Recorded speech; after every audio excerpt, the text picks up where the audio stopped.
A mobility aid rider collided with a public bus in Jurong West. But the most important detail is where the contact reportedly happened, at the point where a pavement, a road, and a bus stop came together. The accident happened along Corporation Drive on July 19th. Police were alerted at about 9:45 in the morning. The 52-year-old man was riding a personal mobility aid near a bus stop when a Tower Transit bus on Service 49 was pulling in, according to Tower Transit. The rider moved off the pavement and onto the road before colliding with the side of the bus. He fell after the impact and was taken unconscious to hospital. Part of the mobility aid reportedly became stuck beneath the bus. Its handle was broken.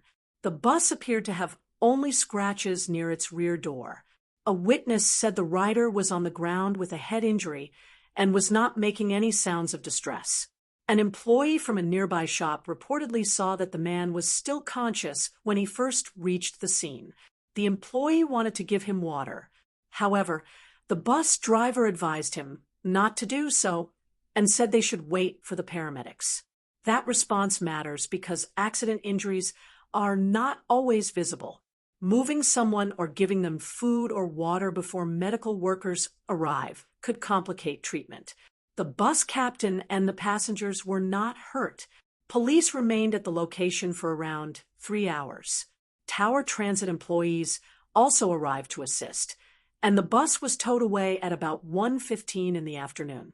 A 68-year-old bus driver is helping the police with their investigation. At this stage, the exact sequence is still being examined. It would therefore be unfair to decide who was responsible based only on photographs or short witness accounts. What makes this case worth examining is the location. A bus entering a stop is moving towards the left side of the road.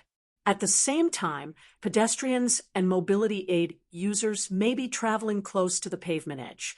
That creates a narrow meeting point between vehicles of very different sizes. A bus driver must watch the road ahead, the bus stop, waiting passengers, and the sides of the vehicle. A mobility aid rider also has to judge whether the bus has seen them and whether it is safe to leave the pavement. Even at a low speed, a mobility aid offers little protection when it comes into contact with a heavy vehicle. Singapore introduced tighter personal mobility aid rules on June 1, 2026. Motorized mobility aids must not travel faster than 6 kilometers per hour on public paths. There are also limits on their size and total weight. Most mobility scooter users must now show that they have a medical need, unless they qualify for an exemption. These changes are meant to reduce misuse and make public paths safer. But this accident shows that rules about speed and equipment are only one part of the issue. The more difficult moments happen at transitions. A rider may need to cross an entrance, avoid an obstruction, or move around a crowded bus stop. The surroundings can change within seconds. Clear sight lines, slower movement, and predictable decisions become especially important in these areas. There is also a wider point about how Singapore discusses mobility aids. For many users, these devices are not recreational vehicles. They provide independence to people who have difficulty walking. The goal should not be to treat every rider as a problem. It should be to create safer behavior and safer spaces without making genuine users afraid to travel. Bus captains cannot see every angle around a large vehicle. Mobility aid riders should also avoid assuming that a driver has noticed them, especially when approaching the side of a turning or stopping bus.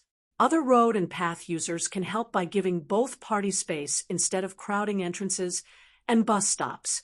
The key lesson is not simply that a mobility aid and a bus collided.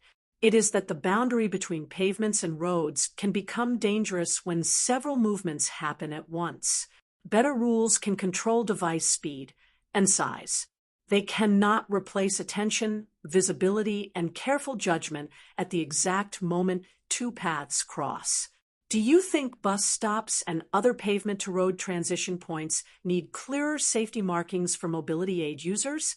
Share your view below and support 2230 by liking this video, sharing it, and subscribing for more clear Singapore news explainers.